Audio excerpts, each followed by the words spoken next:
Robert Quinn's bio. Everybody has Robert Quinn's bio in front of them, so I'm not going to read that. But I think just as importantly, I think I could give a little bit of a personal testimony to what Robert has and Quinn and University of Michigan's Senior Leadership Development Program has meant to me in my career. It really has formed the way my belief system around leadership, change, culture, and a framework and a language to talk about something that's sometimes a little bit squishy. I know I think I've read somewhere there's 14,000 books right now in circulation on leadership. So, but one thing about a Ross School at University of Michigan, it's very, very well researched. So it's not just necessarily somebody's premise or an idea on something. It is thoroughly researched. And one of the things that I would encourage each of us to do, and I know I've done it, and I think part of the program helped me think about this. If you think back on your career, and even not just your career, but your whole life, and there's usually a number of people or even experiences that really form the way you think about things. And I would say the program at University of Michigan, and specifically Robert Quinn, has been that for me. And really, I use those principles. I went to that program back in, I think, 2014, but use those principles that, pretty much every day. So this session is going to be a little different. I think Robert is going to do. We're going to go a little bit of podcast on you with a little bit of an audio that Bob will ask us to comment on, have questions about, and we will go from there. So Bob, without further ado, I've talked about you a lot over these sessions, so I don't mean to put any pressure on you. But I will turn this over to Bob, and we will go from there. Thank you, Lowell. Can you hear me clearly? Yes. Okay. So thank you very much. That's a great introduction, and I feel like I'm on the first tee at that golf course. So a lot of pressure here. What I'd like to do today is a little unusual. I want to make this as participative as possible. And so I just have a very small number of slides. I want to do a quick introduction to some ideas. And then I'm going to, in fact, as Lowell suggested, play for you a video of a CEO telling his story. It's absolutely captivating.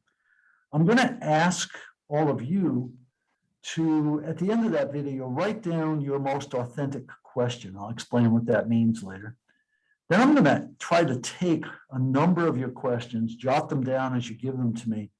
And as I go through the rest of the session, I will try to weave what you're asking into the things we cover so that this is as relevant as possible to you and where you are right now.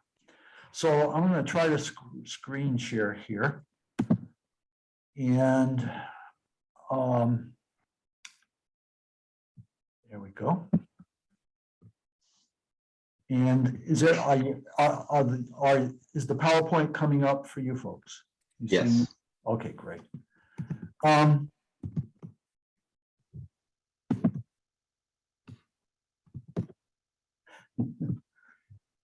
There we go. It's just a little slow.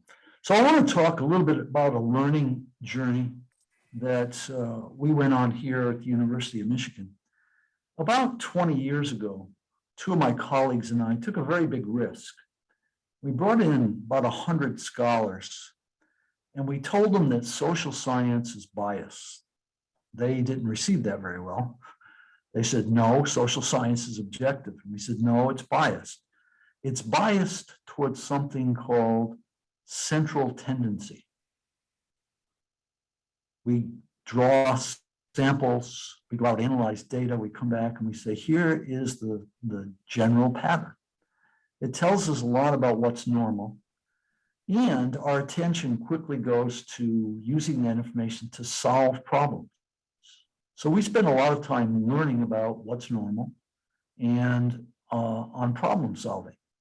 And that produces an understanding.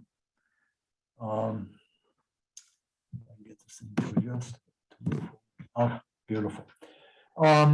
That looks something like this diagram. In the middle are assumptions. If you think about economics, the first three assumptions in economics are people are self-interested, rational actors. That's number one. Number two, resources are scarce. And number three, conflict is natural. Now, those are the first three assumptions of economics. If you look at this list I made, I've added some. We tend to gather in hierarchies. So we are self-interested, we make rational decisions, the resources are scarce. So conflict's natural, it keeps popping up. We're economically motivated. Therefore, we're in transactional relationships. I give you something, you give me something. As long as we keep meeting each other's expectation, everything's great. The moment you violate my expectation, I'm incensed. Now, that doesn't just apply to work, it applies to all of life. If I'm driving down the highway this afternoon and someone cuts me off, I have a reaction, the same reaction you have. I go into a fury. Why? They just violated the contract. The contract is you don't drive like that. And that permeates the relationship with our children, our spouses, everywhere in social life. We call it exchange theory, transactional theory. Biologically, you and I are constantly monitoring for threat. It's been programmed in for centuries. If the slightest distortion happens, I go into an examination of that threat and I'm ready to go into fight or flight. I biologically am programmed to do that. In organizations, we don't speak to each other authentically. We filter information according to these transactional assumptions. You know, you go to a meeting, and it's very hot topic. After the meeting, you run to the water cooler with your two best friends and say, what did she mean when she said that, right? That's a natural aspect of organizing. So engagement's restricted. You know, we're talking about millions of people resigning, the great resignation. And then you listen to some of these commercials that are popping up on TV all of a sudden in the last few days about we pay $15 an hour and the assumption is that that's going to fix this engagement problem. This very day, I was with 30 senior executives from a large organization. And when I opened the door so they could speak authentically, the room exploded. These were senior people. And then exploded about the issues of life balance as intensely as I've ever seen it. We are going through a revolution, a final notion, incremental change, and that has all kinds of implications. Well, these are just a sum of the assumptions that dominate social science. Why is social science so gloomy? Because they study me and they study you. And this theory drives what's happening all the time. Now that produces an outcome because order is fragile. This conflict that we're talking about pops up all the time.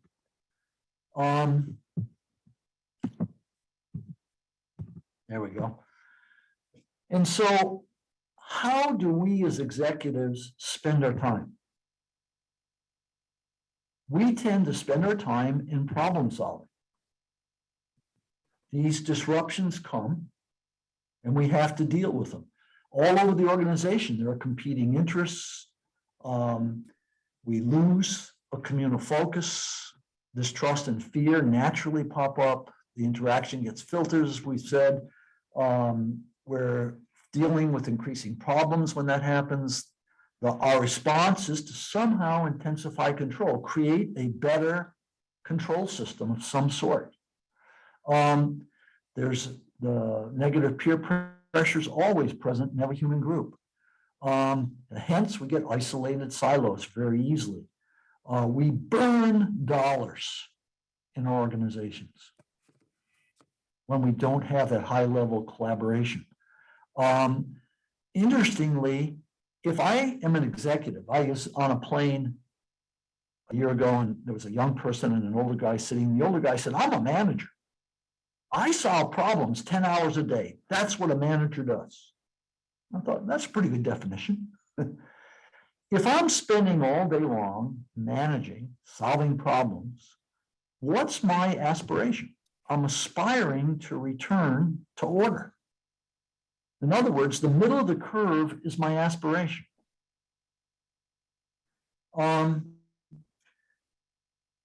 We said that's what social science looks like. It's time to ask a new question. And here's the new question. What do individual human beings look like at their very best? What do they look like when their groups are functioning at their very best? What does an organization look like when it's functioning at its very best? Well, if you look across the last 20 years since this effort started, we created a new field called positive organizational scholarship. And it's a sister field of positive psychology. We've learned a lot about what human beings look like at their best. And it's very different than being in the state of problem solving. We see a transformation. Always there's clarification of highest purpose, and highest purpose is the highest common good of our marriage, of our father-son relationship, of our organization. It leads to shared vision, trust, authentic communication. Suddenly there's spontaneous initiative. That is, leadership becomes distributed. Everybody's a leader pursuing the common good. We learn from small wins. Pressure turns from negative peer pressure to positive peer pressure. That's a transformation that is just overwhelming when we see it, because my job changes. I no longer have to be a policeman because someone else is policing. Who is it? Everyone's policing each other. Behavior changes dramatically when that happens. We create resources. Suddenly, if I'm witnessing this dynamic, I'm learning not from failure, I'm learning from excellence. What the research shows is that the average manager, problem solving all day, is learning from failure, not from excellence. When I put this slide up in front of a group of normal executives without any preparation, they look at this last list and they go like this, and they start resisting. That's not realistic. That's utopian. That's not the world I live. That's not my organization. There's a built-in defense system. I've had to learn over 20 years to not introduce it like this. It takes a lot of time to surface the fact that every one of us has buried inside us this theory of social excellence. It's already there. Now, I don't have time to do that today, but it's there. The issue is, how do we articulate it? How do we create social excellence? How do we learn from it? And what I want to share with you today is the essence of the answer. And I want to do that by this audio clip, which we have a backup system on. So I'm going to try it here, and sometimes it works, sometimes it doesn't. Oh, maybe we're going directly to the backup. It looks like good. Now, here's what's going to happen. This is on HBR, Harvard Business Review podcast. And the first 13 minutes are by Jerry Anderson. And Jerry is the CEO, or just was for the last decade or so, the CEO of DTE Energy in Detroit. And in this podcast, he speaks with incredible vulnerability and authenticity, and he tells his story. It therefore carries information we normally can't access. And here's what I'd like to do. As you listen to Jerry tell his story, I'd like you to jot down any insights that come to you, just a few keywords. At the end, I'm going to ask you to write your most authentic question. An authentic question is a question I really, really care about and honestly don't know the answer. When I express an authentic question, I'm automatically in the state of learning. And I'm going to ask you, I'll say, okay, it's over. I'm going to give you 30 seconds, jot down your authentic question, or at least the keywords to it.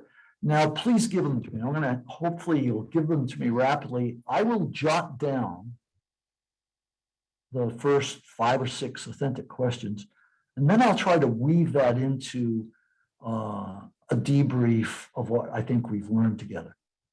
So let's listen to Jerry Anderson, record your insights, and if your authentic question formulates for you, jot it down. His people were not to blame. His approach.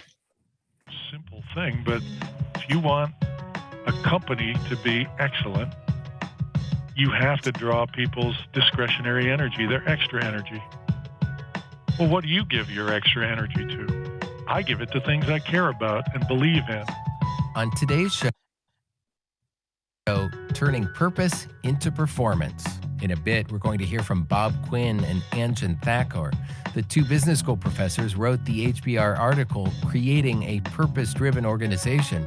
It's on the cover of the July-August 2018 issue of Harvard Business Review.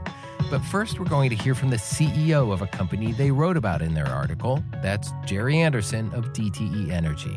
Jerry, thanks so much for talking with the HBR IdeaCast. Oh, happy to do it. When was the moment that you realized you needed to try something different? It happened on the cusp of the great economic recession, actually, when my own company was being talked about as being thrown on the scrap heap of broken companies in Detroit. We were going to be among the first junk bond utilities, was the talk in the industry. You know, we weren't a good company then. And I came in and really sort of firmly laid down the law that we were going to be a different company, and told everybody that I wanted a plan where they were going to hit benchmark numbers, and we were going to begin to have a performance ethic at DT and behave differently and not accept mediocrity, all of which was heard, I would say, but not embraced. And the further you got down in the organization, the more it scared people. And by the time that process had played through, which was 2007 working into 2008, we were improved, but the engagement of our people, as we measured it via Gallup, was really low. Improved, but not changed. Yeah, improved, but I could see that because energy was low, I would have to inject some sort of change pulse on a repeated basis. And as I thought about that, I asked myself, is that what I want maybe the remaining decade or 12 years of my career to look like? Pulsing an organization that really doesn't want to be pulsed to prod change. And so I began to think about continuous improvement and a more sustainable, continuous model of allowing an organization to become excellent. And one of the cornerstone principles of continuous improvement is respect for people. You cannot ask your people to go to bat for the corporation unless they sense that you're going to bat for them. It's just an unfair exchange. You can't ask for their heart and their energy, but not provide something equally meaningful in return. Had you been a skeptic of purpose or purpose-driven organizations? I wouldn't say I was a skeptic, but I didn't understand the true power, and I didn't know how to infuse an organization with purpose and aspiration. I knew how to work a small team of leaders, or early in my career, how to work a team of 50 or 100. but how to line up over 10,000 people behind a purpose and an aspiration and make that real, something that people felt in their gut. I didn't know how to do that. I also didn't understand the power of it until I lived through the year that followed. Yeah. So what happened? As our financial plan went up in flames in late 2008, I pulled our team together and said, look, everything we've planned for the last year is scrap. We need a new plan. We've got about 10 days to do it. So let's go to work. And about 2 days into that planning session, two of my most senior leaders came back and said, look, too much money has walked out the door, probably $200 million. And we just have got too much of our costs and people. We're going to have to do a large layoff here. There's no other way to get it done. Well, I knew I was facing the decision of my career, because if I walked away from our people at their moment of greatest danger, that would echo and be remembered for a long, long time.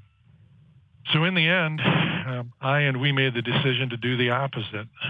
We went to our people and told them that this was a very big event we were facing. We couldn't promise how it would turn out, but we would promise one thing. We'd promise that the last lever we would pull to protect the integrity of the company would be a layoff, that we'd do everything in our power to prevent it. But in return, we said, there's something we need to ask of you. You need to go to bat for this company with an energy level and an intensity and a level of creativity that you never have before. We went into the year having made this ask of our people and that promise to our people, but I got to tell you, I was holding my breath. And month by month, I met with my controller, and I'll never forget those meetings. First month, hey, we beat our budget. Well, that was unlikely. 2 months in, we beat our budget. A quarter in. We're a quarter into 2009, and GM is just about to fall into the government's arms in bankruptcy. Steel mills are closing all around us. Auto plants are closing down. We beat our budget for the first quarter. I remember slamming the table and telling him, there's a break in your financial model. Find out where it is. He screamed back at me, actually. There is no break in our financial model. This is just what's happening. And it was then that I realized this ask we made of our people was actually playing out. They were coming to bat for the company with a different level of energy and a different level of creativity than I understood prior to then could be possible. It's interesting. I don't know if you had been seeing the signs, but just didn't want to believe that they were real yet. But what did you see on the ground that backed those numbers up? So the reason it was hard to see is that it was disaggregated. It was being carried out by 10,000 people. It was hard to put your finger on. It wasn't 3, 4, or 5 big initiatives. It was hundreds and thousands of initiatives being carried out by people. But I'll give you a good example. I remember not long after that discussion with the controller, meeting with a small group at one of our power plants, and we had been changing out the digital controls at the power plant. We were far enough into the project that there was no turning back, and it was a $30 million project, they thought, as we entered 2009. So they said to themselves, we got to do our part. So they began to bid the project harder and harder. Well, they took it from 30 to 27 million. And then they asked themselves, well, what is it that's really obsolete in these systems? And they narrowed down what was really obsolete and had to be changed out to certain circuit boards. So they went back to the manufacturers and said, look, we're in the same situation everybody is. We need your help. The only thing that's obsolete here is these components. We want you to manufacture those. $3 million. So they took the project from 30 to 3, cut out 90% of the cost through a step that in prior times they wouldn't have taken. They would have stopped after they'd moved from 30 to 27 and called it good. We hit budget. Yeah. Yeah, we did it. Took 10% out. That's pretty good. But the crisis called on them to think differently. And that was happening all over the place in examples large and small. Everything I learned was about people and what they're really capable of when they set their hearts to something. How has it been possible to keep that going after you perhaps lost that sense of crisis? That was the question I entered 2010 with. I realized clearly that we were going to move out of preservation mode. And as I thought about it, I realized that we needed to move from preservation to aspiration. And that was that we needed to turn our people's energy outward and help them realize that, yeah, we were okay as a company, but the people around us weren't. So that's what I started to talk about, that we could be a force for growth and prosperity in our city, in our community, in our state, and that's what we needed to fight for now.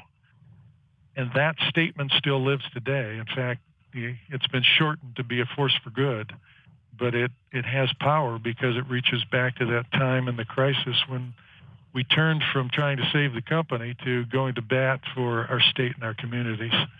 And that drew people's energy because people wanted to help the people around them. They wanted to help their city be vibrant again. And so that was really the second source of energy that was infused into the company. Some folks might hear about your experience and think, well, a public utility, it is regulated, but it has somewhat of a captive market, a geographic monopoly, and that purpose-driven organization wouldn't be possible at many, many other businesses in more competitive markets. So what would you tell them? What's the biggest misunderstanding about becoming a purpose-driven organization that you want to clear up? To think that you're going to build excellence in an organization and real drive when your people are giving you average or below average energy makes no sense. I mean, it's a simple thing, but it simply makes no sense. If you want a company to be excellent, you have to draw people's discretionary energy, their extra energy. Well, what do you give your extra energy to? I give it to things I care about and believe in. So in terms of a public utility versus other companies, yes, we face less market volatility than, say, a commodity-based company. But I can tell you our industry spreads out from really mediocre to excellent too.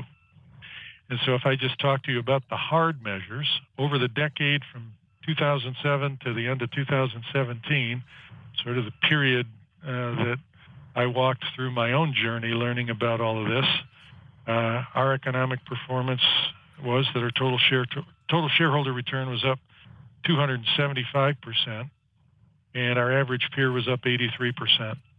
So our performance over that period from a hard economic standpoint was over 3 times what our average peer was. And you can call me soft if you'd like, but my background is actually engineering, physics, and McKinsey. I have come to believe that the soft stuff really is the hard stuff. You have to go for your people's energy. And when you got your people's energy, it is wind at your back. Doesn't mean you don't have to do finances and strategy and operations really, really well to perform. But boy, those things are so much easier when your people are with you and really with you. Jerry, thanks so much for sharing your experience and your company's experience. I'm happy to do it, and I appreciate the chance to talk. That's Jerry Anderson. He's the chair and... Okay, can you hear me? Beautiful. Well, let's take 15 seconds.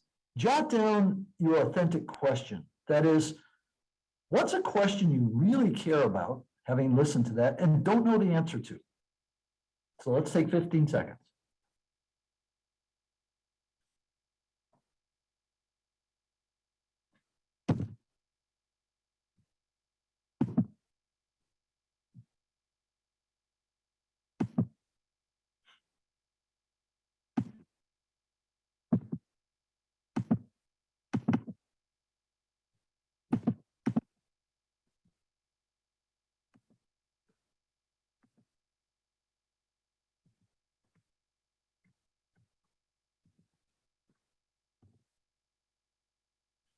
All right, let's just speak up and let's write some of these down.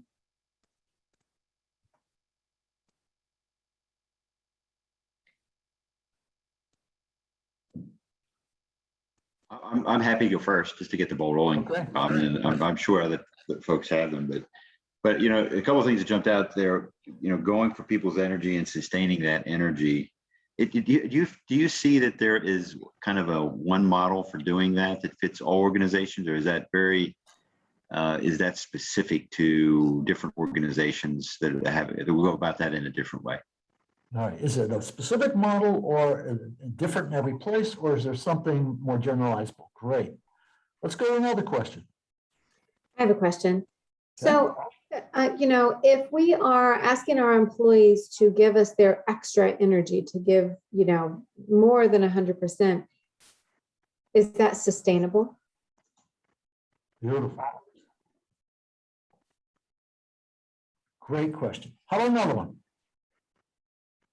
I've got one where I'm struck by being part of a regulated industry, that DTE was also a regulated industry. And it was one thing to ask their employees to give the most, but how do you respond or be responsive to your regulator who might have a different understanding? Yeah, so there's these constraints. In that kind of an industry, we got regulators. But every company has those kinds of constraints. So, you know, how do those function? Thank you very much. Another one? Even in a perfect purpose-driven organization, how do you get everyone on the same page of what your purpose is? That's a fantastic question. Okay, how do I get everyone on the same page? Wonderful. Let's take maybe two more. I have a question. So to have a purpose-driven organization and have people commit to that purpose, I think they have to have a buying into that purpose, and that has to align with their own personal purpose as well. So what if you have employees that are there just for basically, as you see in many organizations, the paycheck, but they're not committed to that purpose, or there is no alignment between their personal purpose and the organization's purpose? Okay, that's a great question as well. One more. Gary Anderson seemed to be inspired by impending doom. And I wonder how much getting started on this depends on having that impending doom about to eliminate everything around you. Great question. In fact, I'm going to just start with that last question and then kind of work through this framework and try to catch them all. But that's a great observation. Basically, what we're saying is if there's a crisis, you have a chance, right? Crisis is essential to this. John Carter wrote extensively about the burning platform. The crisis is the burning platform. Now, I want to share something with you that the conventional executive mind, a question that the conventional executive mind can never and will never ask. It's impossible to ask the question I'm about to share with you. It's only when you go through a personal transformation like Jerry did. Jerry did not believe in these things when he became CEO. In this book that I have a picture of there, that book started with a mathematical study in which we took conventional organizing and introduced purpose to the mathematical model, and all the people in the organization became purpose-driven.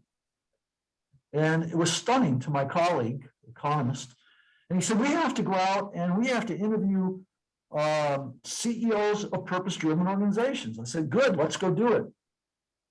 Because I wasn't particularly, he was deeply surprised by the mathematical transformation. I wasn't. But then I got my shock in the interviews. More than half the CEOs, when they became CEO, did not believe in people, purpose, or culture. They got there, and they got there by crisis, just like Jerry Anderson. He told you he was a hard numbers guy. Now, this is the tie back to that last question. He said, you know, I came out of 2009. Now, it's interesting. In 2009, half of Detroit was bankrupt. General Motors was bankrupt. DTE, which started with the crisis that he described, had the best year in history in 2009. Their best year. That's impossible. And Jerry says, I came out of that, and I had learned, in fact, he had separately in another time said, that next year was the single most intense year of education of my life. Now, he had 4 years of college. He had a master's degree.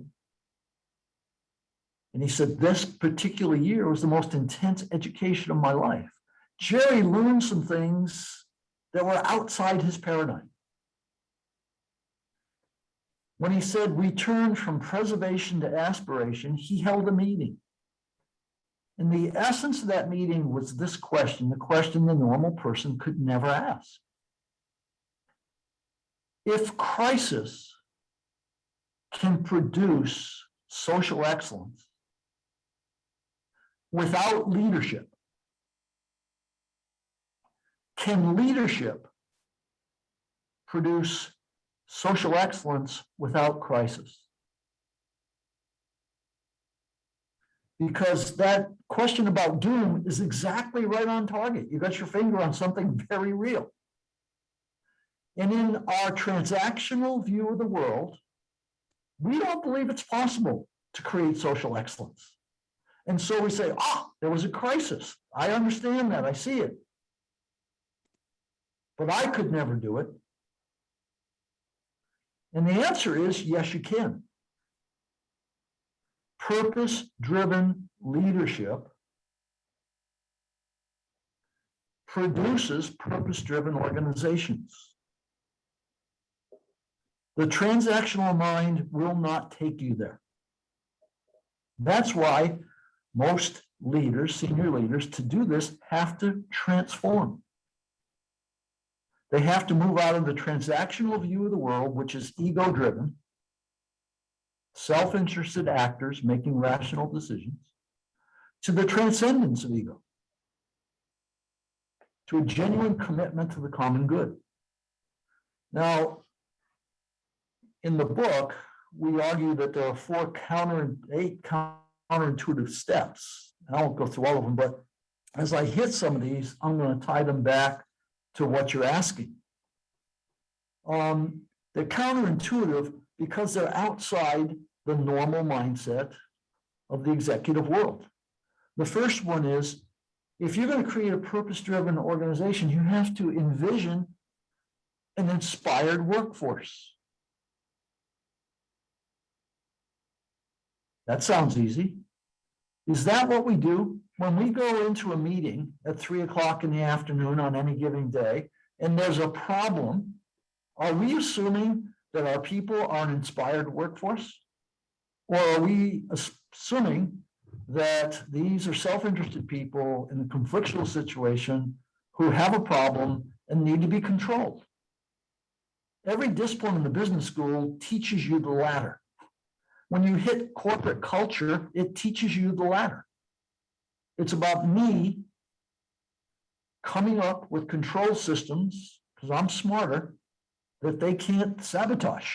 So everything happens the way it's supposed to happen. Good hierarchy. What does it mean to envision an inspired workforce? That would then be my aspiration. So I'm now aspiring to what Jerry described. Is that my starting point in all my decision making? If it is, it's going to change a lot of my assumptions. Number 2, over the last 3 years, we've seen enormous social pressure grow. For every company, you have a purpose statement. So you go on most websites, and there it is. There's a purpose statement. Most of the purpose statements are not purposes. We set off some task force. We said, we've got to have one. Someone's asking for it. You guys meet, come back and give it to me. Or we hire a PR firm. And we generate some statement. We invent the purpose. You don't invent the purpose. you discover the purpose. And how do you do that? Just like you do customer focus groups to figure out what it is the customer really wants, you listen to your people. You ask questions so they can tell you things they don't know. And as you start putting that information together, you start to intuit things, you start to feel things, you start to discover things, and you begin to tap what it is everybody really wants. If you say, hey, what does everybody really want? They can't answer that. It's like Henry Ford said, if I asked them what they wanted, they would have said a faster horse. They can only imagine incremental changes. That's why the first step is so important.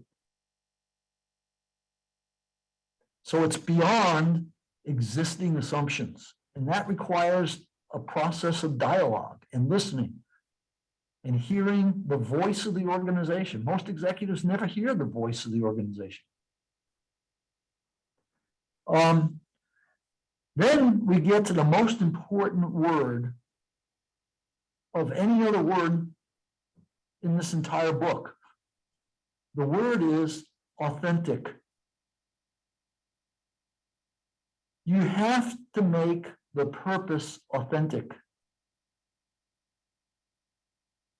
Most people can't imagine an authentic purpose.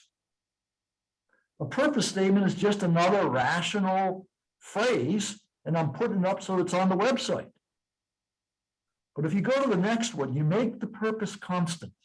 You put those two together, and you go to a different space you've never been before. That is my purpose the arbiter of every decision? And people say, I don't even know what that means. What are you talking about? We can't imagine having a purpose that's the arbiter of every decision. If an individual has a purpose-driven life, it's because they're clear about some value set and some aspiration that becomes the arbiter of every decision. And when that happens, their life changes. When that happens in an organization, the same thing happens. I'm in Ohio, we're in a meeting, a mid-level woman is talking, and she said, well, this morning I was having a conversation with my boss. My boss said, we're going to do X. And I said, no, we're not. Now, when she said that, the people sitting at the table where we were, everybody's head snapped and looked at her. She said, I told him, what you just said is not consistent with the purpose of this company. We're not going to do that. And the boss said, oh, you're right. Thank you. Now, at that moment, the CEO leaned forward. He said, do you see what I mean? When you have a purpose that is the arbiter of every decision, everybody's empowered. If everybody knows it's authentic, if everybody knows it's real, then it governs the organization and everybody's empowered. In the typical purpose process, we get the PR statement, we get the thing the task force produces, we put it up, then I go to the cafeteria and I say to the clerk at the end of the cafeteria line, I point up to the wall where the sign is with the purpose, and I say, tell me what that is. And she rolls her eyes. Most of the time, when executives do purpose work and introduce a purpose, they've done positive harm to the organization. Why? Because you've increased the cynicism that was already there. Everybody knows it's not real. These are just words on the wall. If it was real, every time a decision came, the purpose would govern the decision. If it did, I'm now doing something more powerful than talking. I'm behaving. I'm sending behavioral signals to you that this really is the purpose of the company. If I see that behavior, I begin to believe. We've done some work with a big food company. They worked very hard and came up with a real purpose. The purpose was We bring growth in everything we do. Now, there are food companies, that makes sense. But it's not a slogan about food. The CEO believes it. And so in every single decision, the question is, will this bring growth?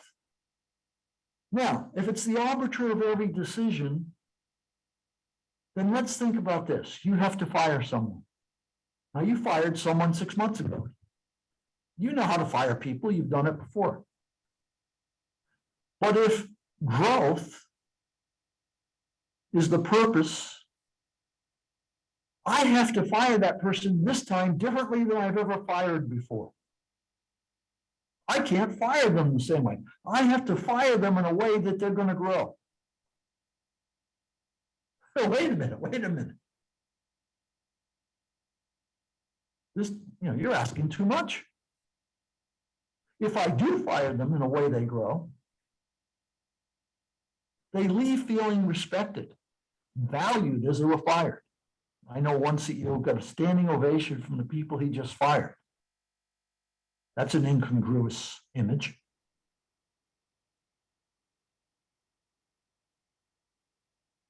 The purpose is constant. It's governing every decision. It brings all the people together. The vision becomes shared. And people can make decisions without asking me because they know. So if they're 1,000 miles away and they're facing a customer in a very big negotiation, and they don't have time to call me for permission, they know what to do.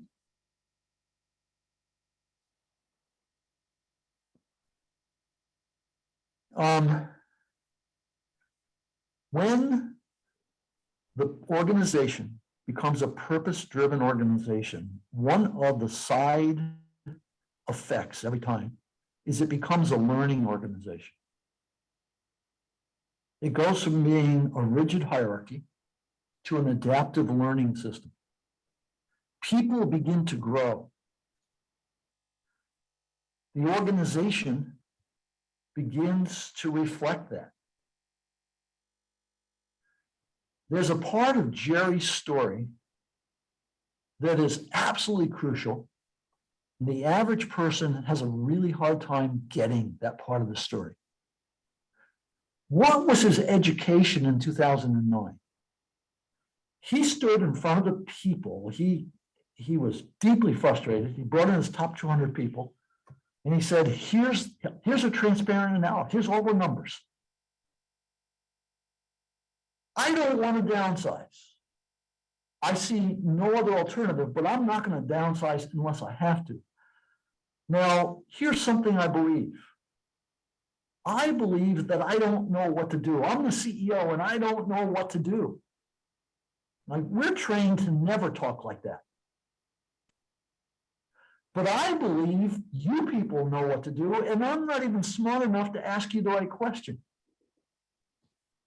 If we're going to do this, it's only going to happen because you lead the process. He went to his office and said, what did I just do? Now, what happened? He told us what happened. He used the phrase 100,000 initiatives. And then he gave us one example. The contract goes from $30 million to $3 million. I just saved $27 million in one initiative. Did anybody tell those people to do that? No. Did that come out of the central intelligence of the hierarchy and float down the system? No, it didn't. Now, we have a name for that process. It's called emergence. That's an emergent process. It comes from the bottom up. It comes because there's a purpose and a vision organizing the behavior. People are learning their way into a new social order. Doesn't have one person doing that. He has 100,000 initiatives. And 2009 is the best year in the history of the company. Hierarchical theory does not allow me to see or believe in that emergent process. That emergent process is the heart of social excellence. That's what Jerry discovered in 2009. That was the education. And then that leads to the question no one can ask. If crisis produces social excellence, without leadership, can leadership do it without crisis? And that's what he did in 2010. They made a covenant at the top of that company to become leaders. They weren't leaders. They made a covenant to become new people.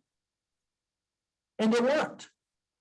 And you heard his numbers at the end, 300% above the industry average. When people create a purpose-driven organization, that fact occurs every time. What's the fact? The fact is exponential improvement, not incremental improvement. It's always about 300%, 80%, 110%, not 2%. When you and I launch the plan for the new year, we're hoping for 2%, so we ask for 4. And we're lucky to get to 2. When people shift to purpose, we get exponential differences financially, in engagement scores, and all the other things we measure.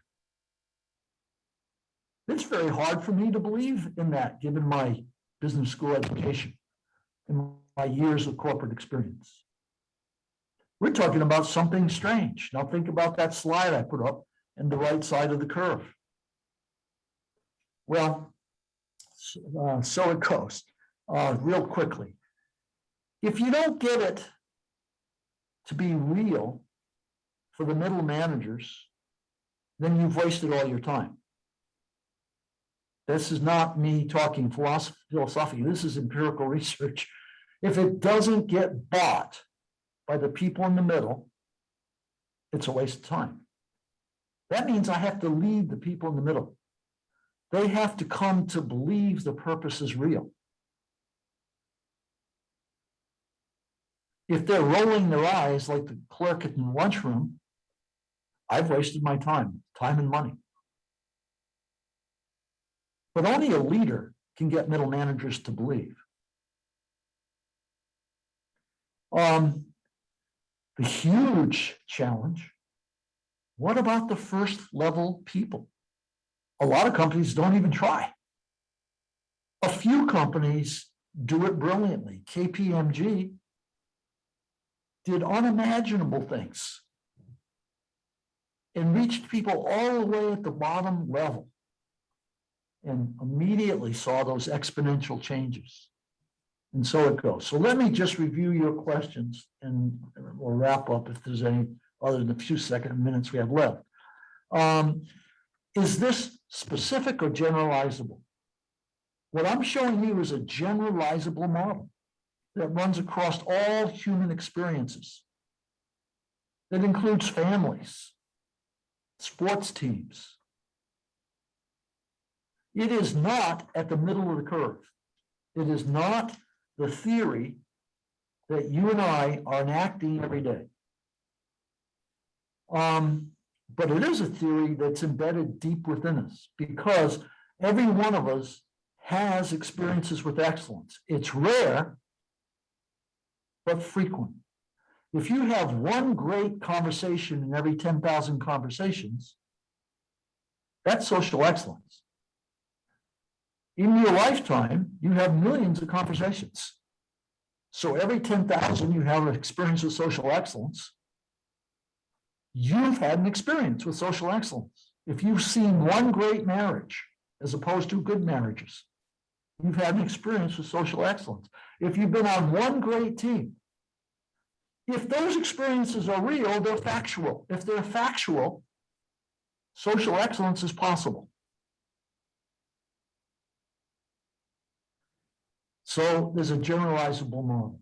Is the energy sustainable? Well, the assumption from normal theory is no, of course not. But when I go into these organizations, that's not what I see. One person, I had a bunch of senior executives from a well-known company. It's a very harsh culture, and they spend all Monday morning telling me why their time's being wasted because you can't do anything in this company anyway. And always on Tuesday, I create a setting where inevitably at least one person speaks up. They look at that social excellence and they say, well, that's what my unit looks like. And I say, what? And I drag them to the front of the room. They don't want to be there. And we pull the story out of them. They have a socially excellent unit in a room full of peers who say it's impossible. Now, one of those people said to me, or said to the class, when I get up in the morning, I can't wait to get to work. I don't know why you would lead any other way. Now, what's that person saying? By me being in this state, I'm realizing my potential. Realizing potential is the strongest drug on the planet. And when you're experiencing that, it creates a thirst for more. If you have an engaged workforce, accomplishing something they think is important, feeling good about themselves, they want to go to work. It is sustainable, but it means you're a leader. And what a leader's doing is clarifying the highest purpose in every conversation that leader has. I was doing some work, and I was a CEO from a candy company. And he said, well, we have a purpose. Our purpose is we make life sweeter. Now, immediately a red flag went up. I said, number one, that's a fairly good statement, but it could be the product of a PR firm. The question is it authentic? So that was the question in my mind. I didn't ask it. He just kept talking. And then he said, today I've been in 4 meetings before this Zoom meeting. And I've talked about we make life sweeter in every one of those meetings. Immediately I knew that the purpose was real. When the purpose is real, everything starts with that purpose statement. The leader is constantly clarifying the common good because the dynamics of organizing are vulnerable and they're breaking down, and people are going to ego and self-interest all the time. You cannot not do that. It's a biological necessity. Leadership is about turning biology upside down.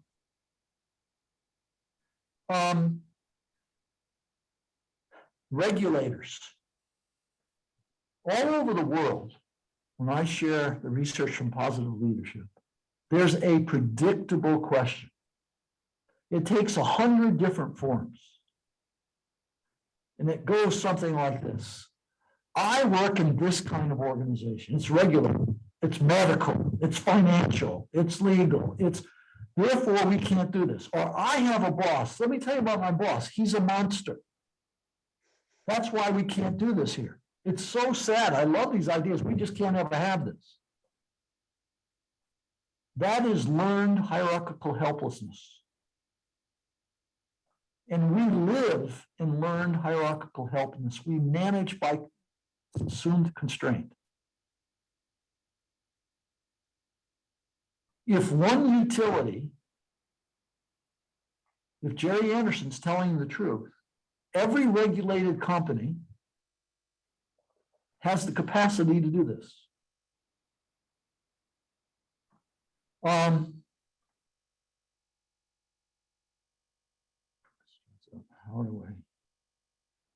do I get everyone on the same page? I think I've already answered that one. Number one, the purpose is real, authentic, and constant. It is the arbiter of every decision. I had a guy, purpose-driven guy from Bank of America, who had an incredible division, and everybody recognized it, different than all the other divisions. And the thing he said to me is, constancy is the key to changing culture. If you understand the basics of these things, but you're constant every single day around the purpose, the culture will change. It can't help but change. And then he tells these extraordinary stories about his culture.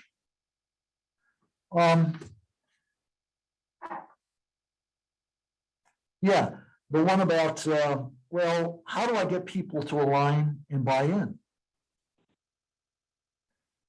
Those people have been trained, just like you've been trained, to not trust what the senior person's saying. You know, we play the music, we put up the poster boards and say, here's the new program. And everybody goes back to their desk and says, yep, we'll see. That is, no one believes. The question is, will this even be mentioned a week from now?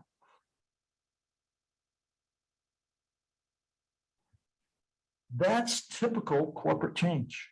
We know from research, most corporate change is either a failure or extreme disappointment. Because we just keep making the same mistakes over and over again, applying transactional theory. And then I think that hits it. So if anybody has a fine, I don't know what the time is here. Yeah, we're just about shot. Lowell, what do we do? No, I'm happy to take any like summary kind of questions. I will say this. I know even just going through the program that you start with yourself, right? Your life statement, your purpose statement, your best self. You discover kind of what your why is, what your purpose is, rather than just trying to make it up. And there's processes to do that. But I think you start as a leader, you have to go through that process yourself before you can at least effectively, I think, run it in a leader in an organization. But I don't know, Gigi, if you want to have a comment or if anybody has a last statement. I know we're up on our time. I was going to suggest that we take the chart down so that the people that are still on can see each other, and so Bob can see them, for other questions, because we've got an amazing group of folks here. And I just wondered, now that everybody can see each other, we've got great board members and guests on. And look at that. We're good looking people. I know. That's why I wanted you to get a good look. We got a lot of and Bob, some of them are from Ohio State. Just to give you a disclaimer.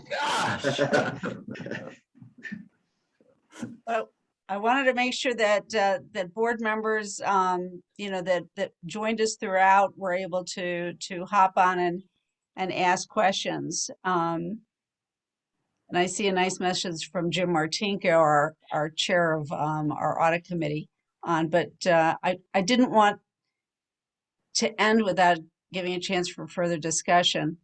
I don't want to call out any board members that I'm thinking about calling out, doing everything I can do not to do that.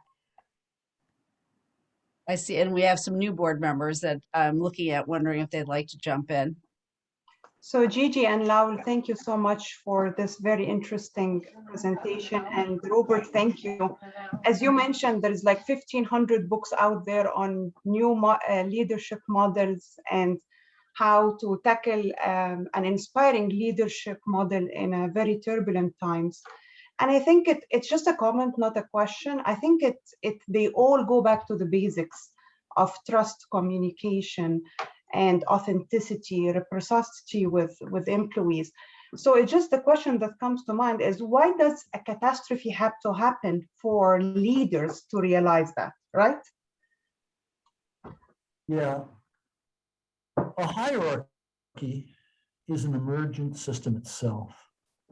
It becomes stabilized because we need it. We need hierarchy. When we know what we're doing, it's the most efficient way to organize. That's the strength of hierarchy. The weakness of hierarchy is that it's antithetical to learning. And you all understand that the confirmation bias just gets even bigger in hierarchical dynamics. What a crisis does is it forces us to answer the questions of identity and destiny with fresh eyes, not the eyes from 5 years ago when we organized the company and created the policies and procedures. With fresh eyes, looking at the truth and telling the truth to each other. That conversation is the source of culture. Culture comes from you and I talking to each other.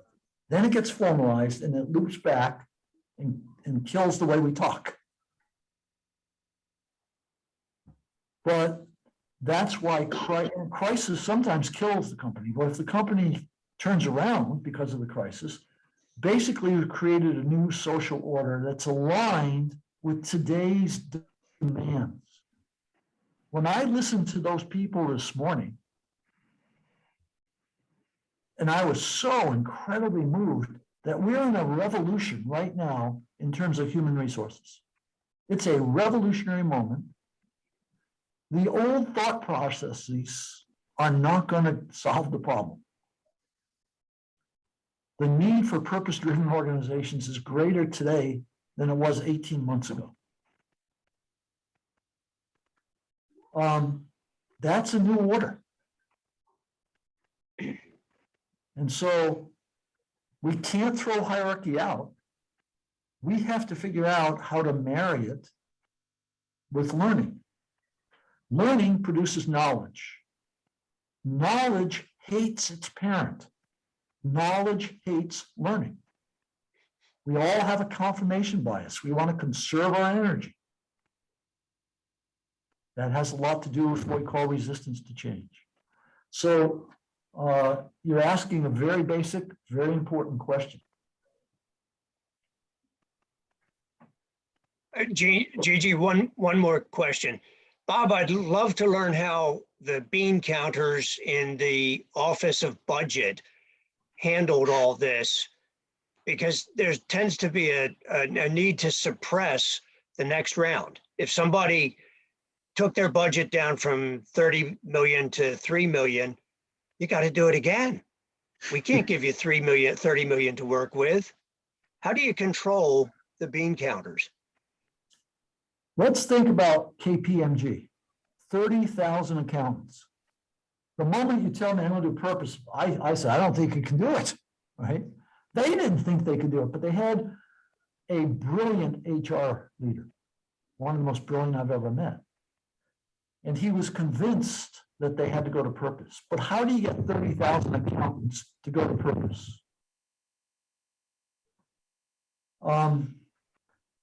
They themselves had to do work that was incredibly uncomfortable at the top and required them to make changes, but they did it to their credit.